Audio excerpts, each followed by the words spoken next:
All right, it's time for another 6-month checkup from the neck up. You're not going to believe the business this young man is doing. Coming up next is Andre Polk on Cliff's Notes.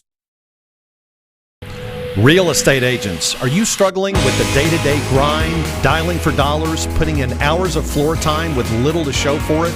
Are you looking for tips, tricks, and tactics to accelerate your career as an agent that will have you closing more homes, working with more clients, and earning more money than ever before? Hi, my name's Cliff Freeman, and I've spent the past 2 decades of my real estate career running one of the top brokerages in DFW and personally coaching over 1,000 high-performing real estate professionals across North America. I created this podcast to share the strategies and tactics you need to explode your real estate business. I guarantee it.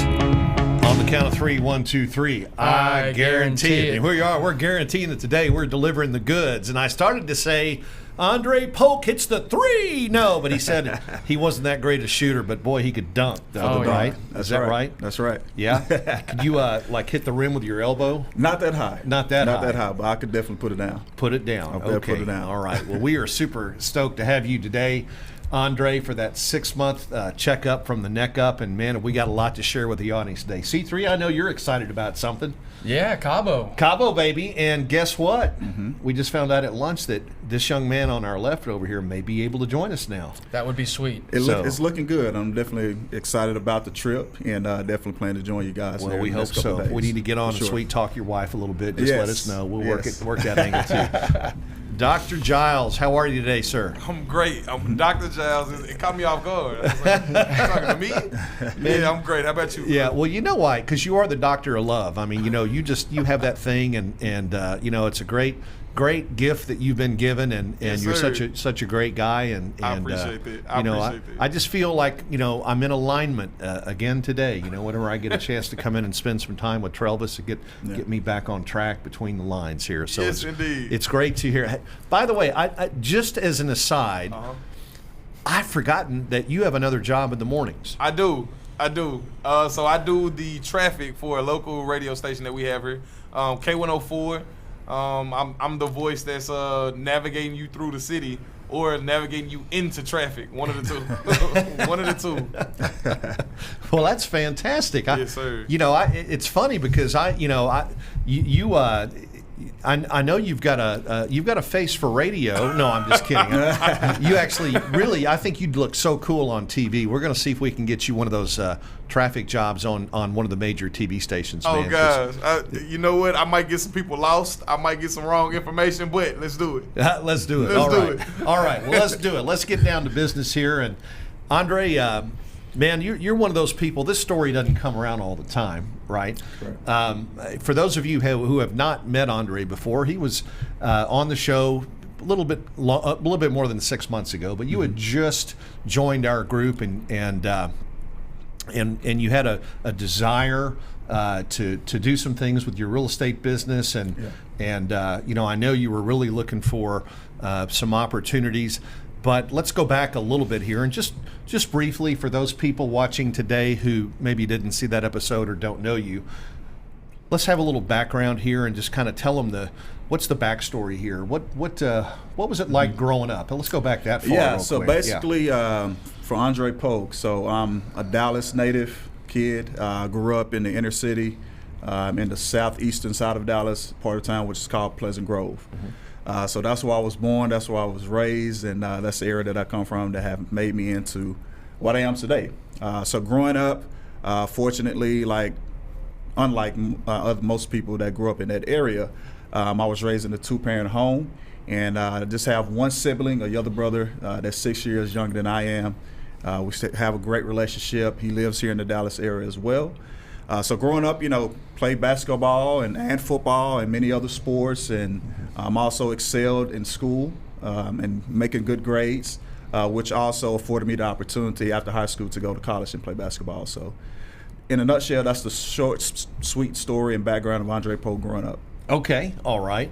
And you came from a normal family. Everything was good. And, yes. And who was your hero when you were growing up?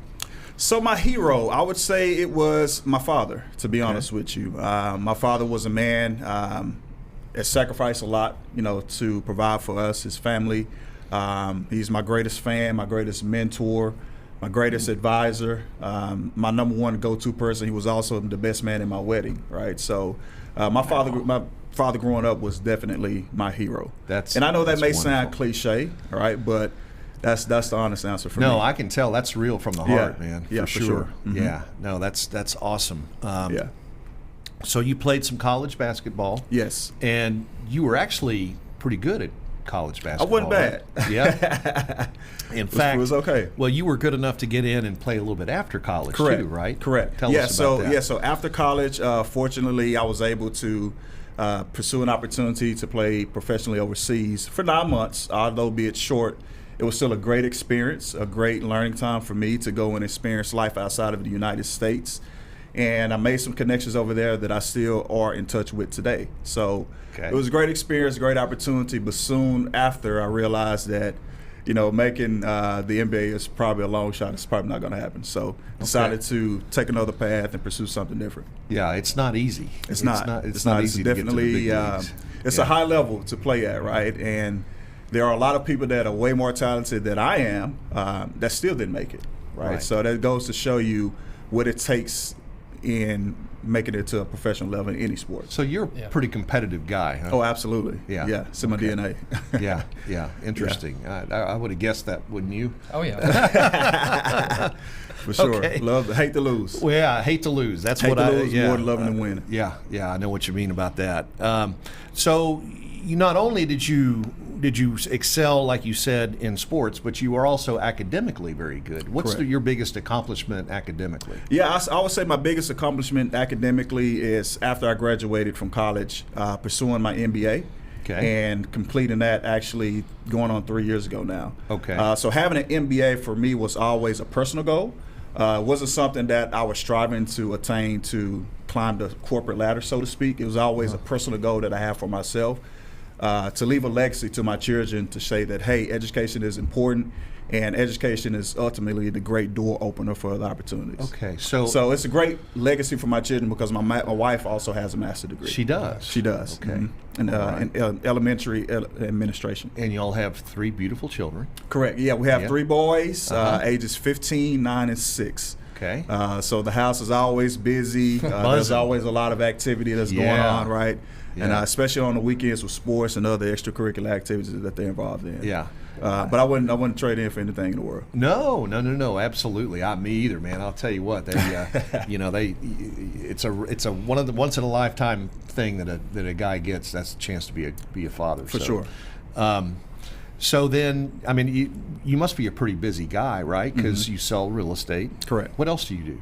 So I am an IT sales professional, right? So I also work for a major, large IT technology corporation, multinational corporation, and that's where I began my career, right, in selling software to major enterprises and corporations in various locations of the country and also in various industries as well. Right. Now we're not talking, these aren't Slack companies. These are blue chip names. Yeah, right? these are the cream of the crop technology companies. So just to name a few, I've worked at IBM. That's where I got my career started at.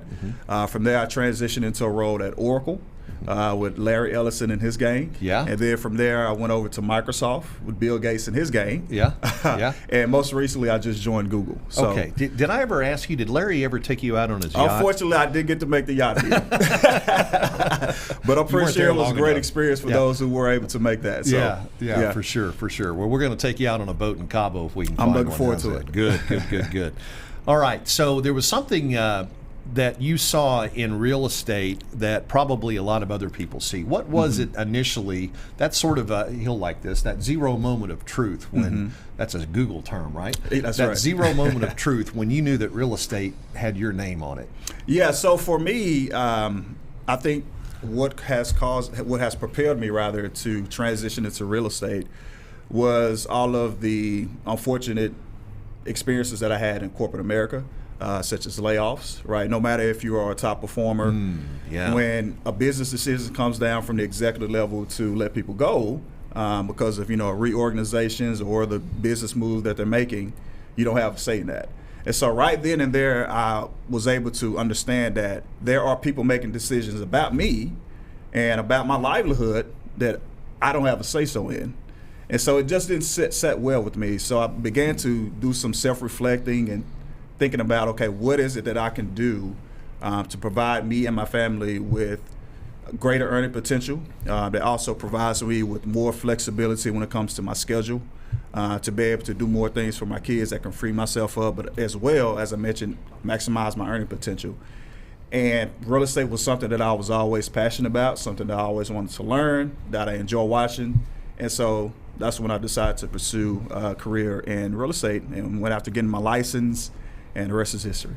Okay. It's pretty obvious that you've gone beyond the books and the classes for your knowledge. Talk a little bit about some of the self-development work that you've done. Yeah, so I love to read, right? So everything from, professional development, sales mastery. Also, I'm a spiritual guy, right? I'm a born-again Christian, so having a Christian worldview and having Christianity and faith in Christ as the basis of who I am and from which everything operates and flows is what I take as when it comes to self-development. What's different about that, the Christian view of things? Is it the values? Yeah, I think it's the values. Also, just the convictions that you have as a born-again Christian, right, to do things with excellence, to operate with integrity, because there are a lot of people that will do things that are unethical just to make an extra buck. But when you come to things with a Christian worldview and with a biblical basis, I think it sets the right trajectory to do things that's in a God-honoring fashion. Right. And that's better for the people that you're serving as well. Sure. Yeah. Okay, interesting. And how has that impacted, do you think that impacts your real estate business now? Oh, I think it goes far. I think it goes far because I've met several people because of who I am and the way that I operate in business that had told me that it's something different about me, right? It's the way that I conduct business, the way that I interact with clients is just different, right? Because there are people, and just being honest with you, that wouldn't do business with people because of a different skin color, a different, cultural background, ethnicity, or whatever. But with me being a born-again Christian, I don't care about none of that. How can I serve you? How can I help you meet your need, get you into a home, or sell your home, or whatever it is that you're trying to accomplish? That's all I'm worried about. How can I serve you and provide you with whatever it is that you're trying to accomplish? Wow, that's a great, it's great to hear that. It's so refreshing. All right, so everybody in the audience, with the buildup that we've had here with your numbers and stuff, and we did put some numbers out here, but let's kind of talk about how you've done. When you joined us, you'd been with another broker for how long? How long were you with Just them? right at a year. A year. Give or take. Okay, Yeah, and that right year there, how much business were you able to Not generate? a lot, to be honest with you. I can recall, I think, 3 transactions within a time frame of a year. And ever since being here at EXP, over the last 6 months or so that I was here speaking with you guys, I've done, over 13 transactions. Okay. And over $5 million worth of net sales. Okay. So things have far exceeded my expectations ever since I've been here at EXP.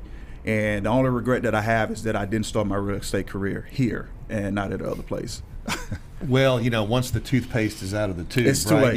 Yeah. Well, But it's God's timing, though. That's true. Right? that's a lot That's of it. true. That's a lot of it. Yeah. Because there's people out in the audience right now who, like you, probably didn't know the difference between this broker and that broker. You kind of go with your gut, right? And you ask, but maybe the question, because you just don't understand really what all is involved in becoming a successful agent, right? Correct.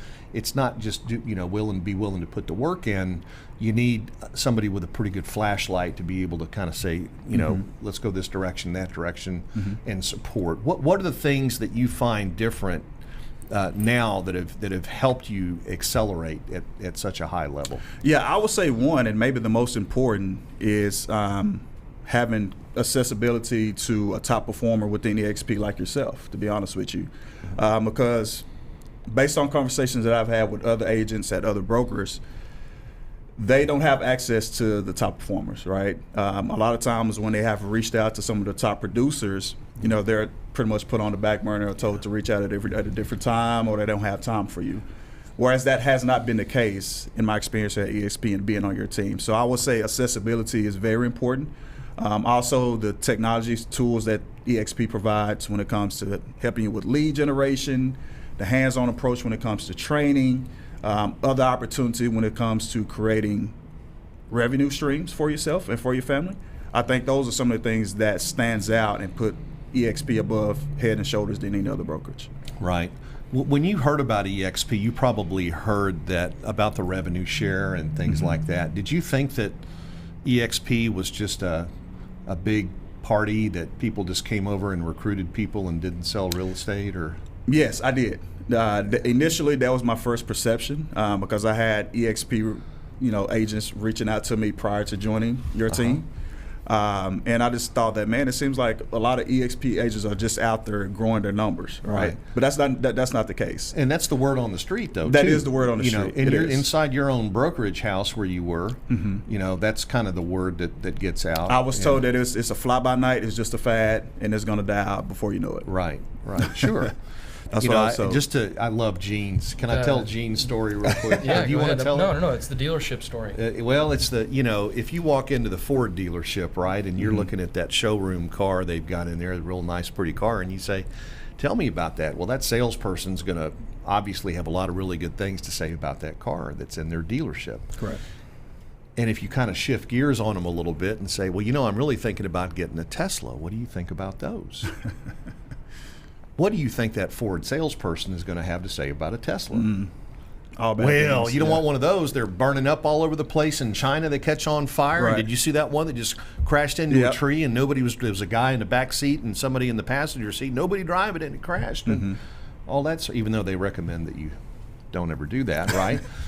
And the carbon footprint is bigger when they build that battery than this beautiful Ford automobile here. In other words, you don't get the real scoop on the Tesla when you go to a Ford dealership. And that's kind of what happens is other brokers, and again, I can totally get it. They just don't have the straight story on what EXP is all about. And to that point, I think that from other brokers, the reason why EXP has, from the outside looking in, has the perception that it has is because it's a disruptor. Right, it's a disruptor in the real estate industry. So EXP is to real estate what Tesla is to the automotive industry, what Netflix is to home field like Blockbuster, for example, and also what Uber was to the taxi industry. It has totally disrupted everything, and it has basically set aside the status quo of doing business, and it is on the cutting edge, and it's progressive and forward thinking on where the industry is headed. Okay, and that's why a lot of brokers. Now, I've heard that before, but I'm hearing it now from somebody who was with IBM, Oracle, Google. Who did I miss? Microsoft. Yeah. Okay, talk about disruptors. Okay. Right. So, and this is, I consider you an expert in the IT field. So you also are aware of the technology that EXP has with the world and all of the best of breed, the best of class software that we use for like lead gen and transaction management and that type of thing. Yeah. Okay. I'm impressed just to hear that from you because I have a lot of respect and you have a lot of credibility. Okay. But you've been able to use that and talk about in terms of lead generation. You're getting access to leads now like you never have before. That's correct. And you're also working hard on your sphere and building up the people around you that and doing business with them. And your focus so far has really been mostly on real estate, hasn't it? That's right. That's right. Okay. My goal is to transition into real estate full time within the next 2 years, to be honest with you. Okay. So fortunately, I guess you could say my full time job, quote unquote, even though I really don't like to look at it, it provides me the flexibility to be able to go all in on real estate. Okay. Right? That way, because the way that I'm looking at it is, corporate America does not care about Andre Polk. That's just being honest with you. So I have to look out and do what's best for me and in my family and what's in our best interest, right? So my goal is to do something that's going to create opportunities for myself outside of corporate America and what I do in IT sales. So interesting. I'm going to look at something over here real quick. So you've got a plan. You've got internal and external and even intimate opponents that are pulling at you, tugging at you all along the way. Your whole life, right? Correct. I mean, you've been going against the grain in a lot of ways. Correct. Okay. I mean, you're not a herd follower. Not at all. You don't look to me like Not you're at all. easily led. Yeah, Okay. not at all. I think you're out there in front of everybody. Yeah, I like to Right? think that I am. Leading the way. Yes. Yeah. Yeah. But what you just did is you just set aside your ego and you said, I need to do what's important for my family. That's right. There's a lot of people watching this show right now that need to write that down and take it to heart. They need to let the ego go and do what's right for their family. Let's talk a little bit about what that means in terms of sacrifice.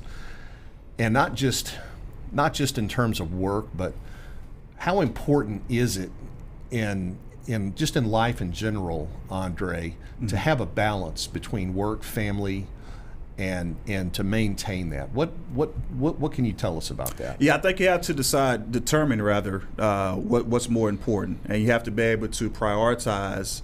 Okay, what's more important to you? Is it family? Is it your job or career, or is it something else? Or for me, I've decided that my family is number one, and in order to put my family first, there are some things that I have to do, some things that I have to sacrifice to be able to provide for them the best way possible.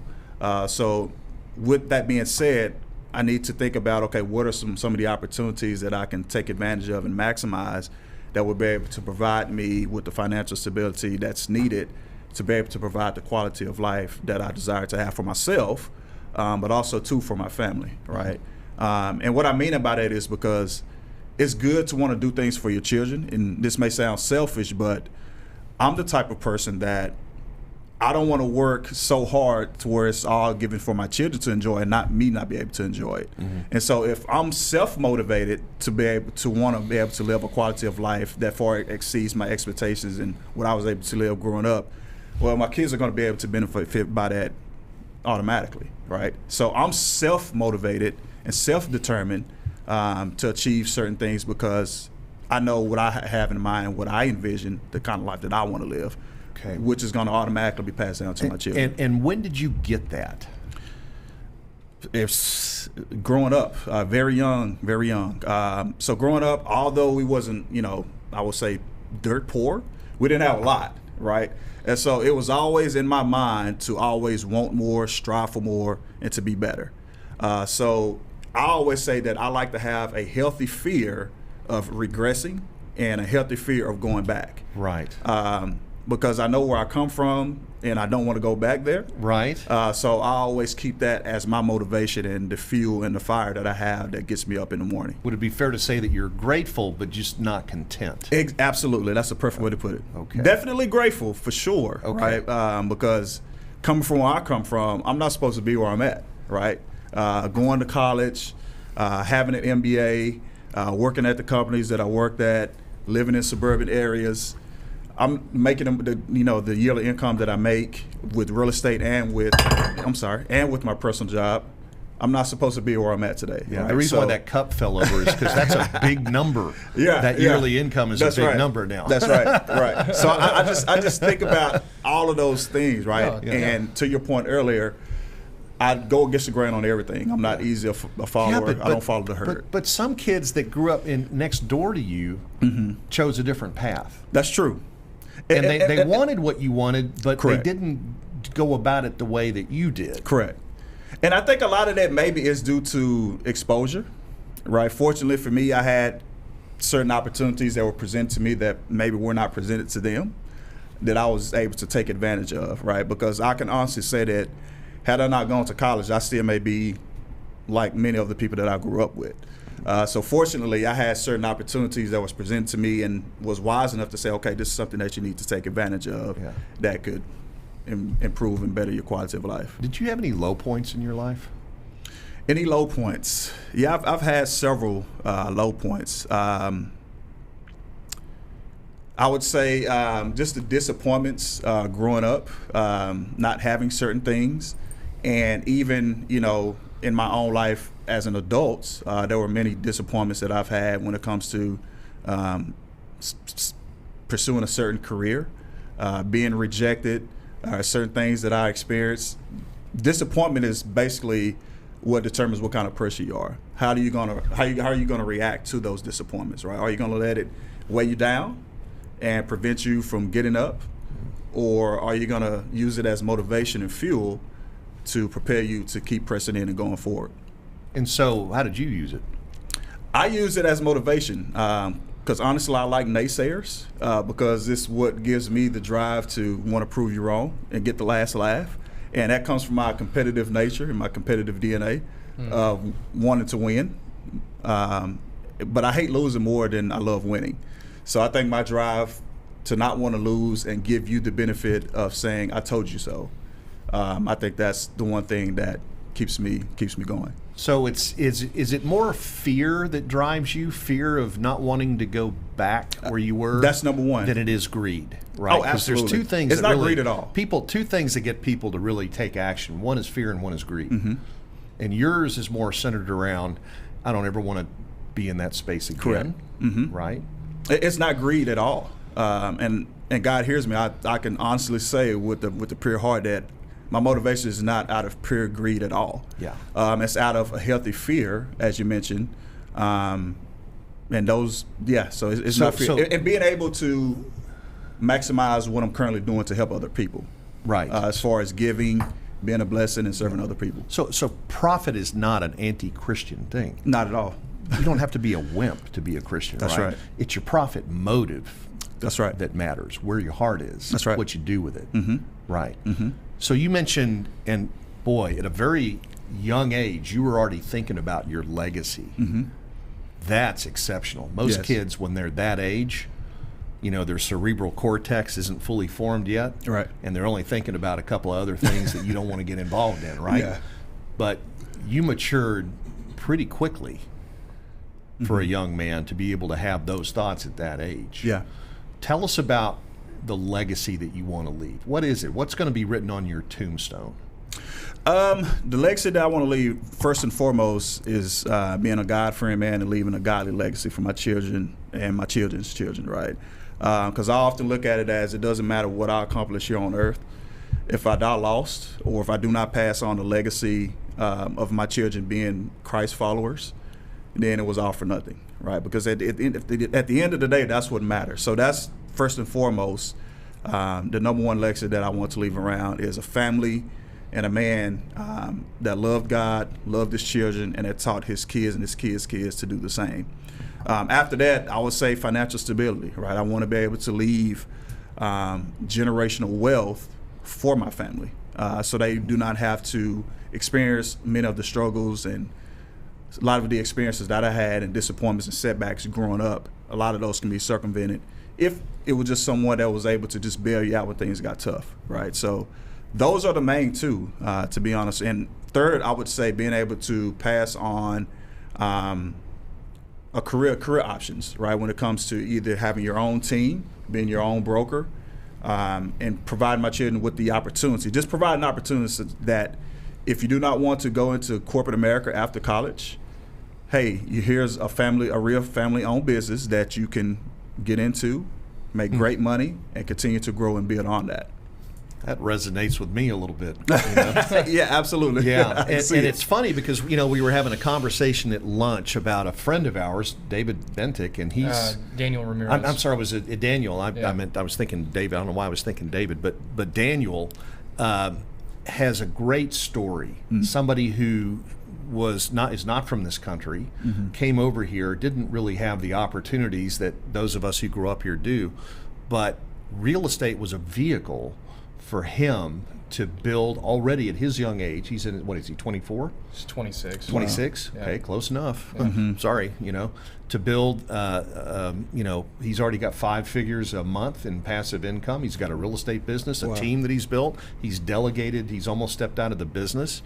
And I can only think of one business where you can get in without a lot of capital investment and sell or control such large assets, typically the largest asset that people are going to own in their lifetime. And you don't have to make it, you don't have to finance it, you don't have to do anything. All you got to do is just sell it, and that's it. It's not like a factory or a restaurant or anything like that. But the real estate business is one of those businesses, very few left, that where you can really go in, and if just through sheer determination and scratching and clawing and learning and wanting it, having a big why, you can get in there even without a college degree. Now, you and I have an advantage. We have MBAs. C3 graduated from Texas A&M, but I think the skills that we developed probably outside of college to really be successful here. And not only the skills, but the heart, because that really, and if I were to ask you, what is the most important thing about you that influences, I already know what the answer is going to be, right? That makes you who you are, and I know what you're going to tell me. Yeah, I know. I'm pretty sure you're going to, obviously my relationship and my faith with God. But I would say the one thing I think that separates me and makes me who I am is just having drive, determination, and just being consistent. Because I read a quote the other day that said that consistency is better than perfection, right? And many times a lot of, real estate agents, they get into they hold themselves back, rather, because they're thinking about I need to perfect something. And then there's nothing wrong with perfecting and honing your craft or doing things to a standard of perfection. Absolutely, there's nothing wrong with that. But I would say more so than that, being consistent in what you're doing and capturing the mind share from people that you're trying to market yourself to is what's important. And consistency is something that's been the story of my life ever since I've been a child, being consistent. This is a great segue into what I want to get into next, which is I want you to speak to some of the agents that are new or in their first year that are not getting traction, that are struggling, that are having a hard time. Yeah. Can you give them a word? I would say determine and learn what is your unique differentiator, what separates you from the pack. And I would say learn target marketing, because at the end of the day, although we are realtors, really what we specialize in is in marketing. We're marketers first, right? And so if you do not have a good target marketing strategy and approach to capture leads and motivated buyers and sellers, that's why people struggle. So get an understanding for what is your bait, what is it that you do that no other agent can do or that no agent is offering or providing to you. And that's the one thing that I think that's going to separate any agent, whether it be a first-year agent or seasoned agent, from the pack. We've got 40,000 agents roughly in North Dallas and not even that many listings right now. Yeah. The public, we have a horrible image in the public's eye. They think we're commodities. Correct. They don't understand the difference between not only brokerages, but between agents. Correct. So what you said a minute ago, I want you to elaborate a little bit on differentiating yourself. How can somebody in the audience learn what their gifts and their strengths are and really play those cards? How do you do that? Is it something you figure out on your own? Do you get somebody to help you with that? I mean, how did you really kind of figure out who you, well, I hate to say this, but you're you, okay? And that's what you are, and that's the most beautiful thing about it. Would you agree that some agents try to be somebody they're not? And that's what I was trying to get at. Yeah. Okay. But how important is it to be authentic and really do the self-discovery to understand who you are and why you're different? Yeah, I think it's critical because if you're trying to portray yourself as someone else, it shows. It shows when you're not being yourself, when you're not relaxed, when you're not confident, when you're not competent. So I would say just be you and perfect that, right? Okay. Because only you can be the best you. No one else can be you like yourself, right? Yeah. So that's the one thing I would say is understand who you are, what makes you different, and just excel at that. I also think that it doesn't hurt to have validation from other people that see the gifts that you have that you may not be even aware of yourself. Because growing up, fortunately, I always had people to be able to pour into me and to highlight things that I was good at and that I could excel and could maximize potential more that I wasn't even aware of. So surround yourself with people that's going to build you up and be able to tell you, say, hey, you're really good at this. Maybe you need to hone this area and refine a little bit more. Okay. But you definitely have potential. All right. You just hit on probably one of the most important points that we've talked about here, and you said that you've had people pour in you your whole life. You've had coaches for every sport you've played. Correct. You've probably maybe even had academically had people help you, you know, Teachers, counselors, you name it. Why is it important for somebody new in real estate to have a coach or a mentor? Oh, it's absolutely important because you don't know what roadblocks are ahead of you that could be prevented by having someone who's already walked that path and go before you that can show you what to prevent or how to go around it, or if you were to encounter it, how to get over it and push through it. So I definitely think it's critical for a new agent, and again, even as seasoned agents, because even though you're seasoned, you're never are not supposed to be learning something. I think that we also are supposed to have a growth mentality and a growth mindset to always learn from other people. And you know, real estate, they've tried to make it possible to buy a house through a vending machine. That's what they're working on, right? That's what all these smart people up in Palo Alto are trying to figure out. It's not going to happen. You know, there's about 168 variables that you have to manage during the process of a transaction. And if you mismanage just one of those, it could result in a significant financial impact on your client. Right? Correct. So when you're new, it's even more important to have somebody looking over your shoulder to help. Because you don't want to crash and burn when you're young and just getting in the business. Right? Correct. So when let's say I'm interviewing where I want to go to work, what are some of the things that I would need to ask a broker if I wanted to interview a broker and I was considering joining their firm? What kind of training program is provided? I think that's number one. So what kind of training? Is it a hands-on approach, or is it more kind of like self-paced to where, you know, they just provide you with a lot of, you know, modules on the internet to do at your own pace? Do you provide mentoring? Which one of those is better, by the way? For me, hands-on. Okay. I'm more of a see it kind of guy. Right. And are there agents that I can shadow, right? Can I attend a listing appointment or buy a presentation with you? Exactly. Do you have access to those kind of people at this broker? What kind of tools do you provide for marketing, right? What kind of tools do you provide for lead generation? Those are all things that are important, I think, as a new broker. I mean, as a new agent, that you need to be asking. What are the answers you're looking for there? I'm looking for marketing approaches that are different, and that's just not the same, you know, sending out mailers, you know, door knocking, open houses. Well, everybody's doing that. What is something that's progressive, that's a little bit more forward thinking that other people are not doing? Okay, maybe something that involves technology. Exactly, and those are all the things that EXP provides, right? With it being a cloud-based company, those are all things that stands out when it comes to the technology. So that's what I've often said is that you know, the difference in the years ahead of us, the difference between great agents and agents who are getting out of the business is the technology gap.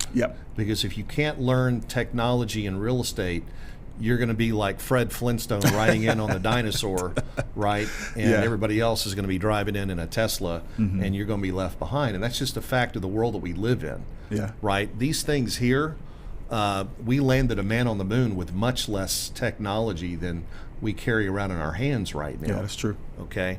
So if you don't embrace that and learn how to use it, you're going to miss everything. But what I think you also said that's key is consistency in everything that you do. Consistency is better than just throwing stuff on the wall and seeing if it sticks. That's why we call them marketing campaigns, because they take place over a period of time. And you have to give them time. It takes time for people to be able to digest, consume your content, and be able to then take action on it.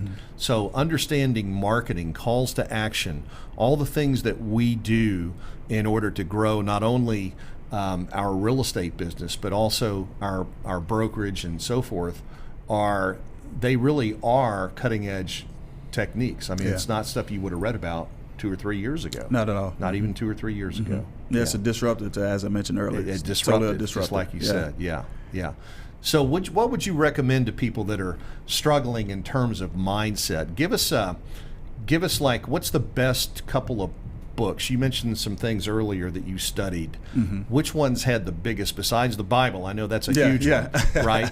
But what business books had the biggest impact on your sales career? So I would say a couple. So when it comes to this mastering the art of sales, I would say Spin Selling by Neil Rackman, The Challenger Sale, which is also a good one. And The Challenger Sale is basically a book about you basically providing healthy tension to the prospective client as far as challenging them to get outside of the status quo, right? Are you teaching them something that they are not aware of?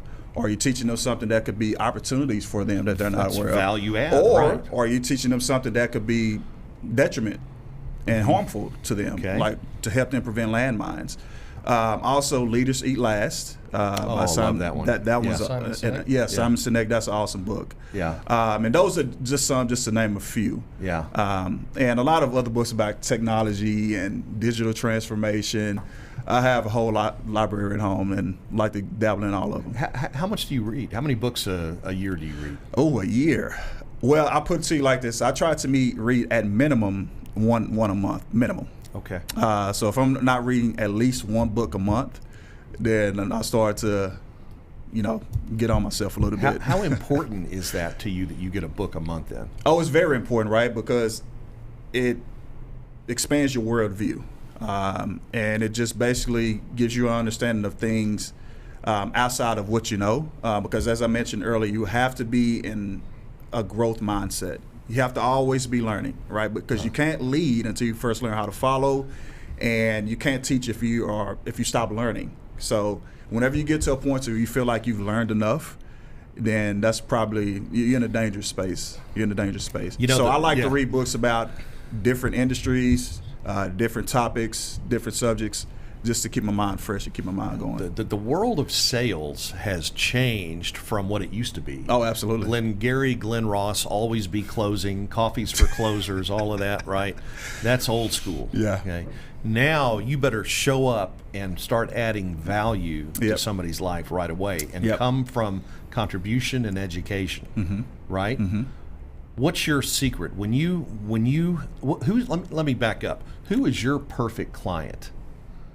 The perfect client for me is the one that I can educate the most, because immediately, to your point earlier, you're adding value from the beginning. So I think that is the most effective sales approach, is when you're actually more of a teacher and a consultant rather than a salesperson, because we've all been sold to, and we can all spot a salesperson, right? You want to go take a shower. Goes on your head as soon as they start speaking. Right. But if you come from the approach of being more of a consultant, that you're providing guidance and you're providing education, I think that's way more effective than being someone that's just trying to make a sale. Right. Yeah. So that's my perfect client, is the one that I can educate the most and provide information to. So you and over lunch we were talking about your future a little bit. I want to talk about that now, and you mentioned that at some point you're considering building a team, growing your reach a little bit. What are your plans in the next 2-3 years? Yeah, so for the next 2 or 3 years, when I'm into real estate full time, my goal is to have a team of at least 10 or 20 agents. And continue to build upon that and be more of a mentor, be able to provide value to agents, not just here locally, but that spans across the U.S. and even beyond the U.S., where I have relationships. I'd love to help you do that. Definitely. I'm on the right team, and I'm connected with the right person. I would love to help you do that. Yes. I absolutely 1,000% know it's going to be, you're going to be successful at doing that for sure. Yeah. I can't believe this, but you know what I'm about to say. It's time. We were just about It's out of time time already. Yeah. Okay. And we actually had a little extra time today because I knew we were going to be blowing up. Yeah. Is there anything I haven't asked you, Andre, that I should have today? I said this the last time that I was here, and we kind of touched on it earlier, but I think it's critically important for me to say it again, is identify your why. Identify what it is that drives you and that keeps you going every day. And as I mentioned, for me, it's having a healthy fear of regressing and a healthy fear of being broke, right? Always learning, always wanting to achieve more, always wanting to excel and grow your craft. I say identify those things, and that definitely will put you on the right path and the trajectory of growth. Yeah, amazing. For sure.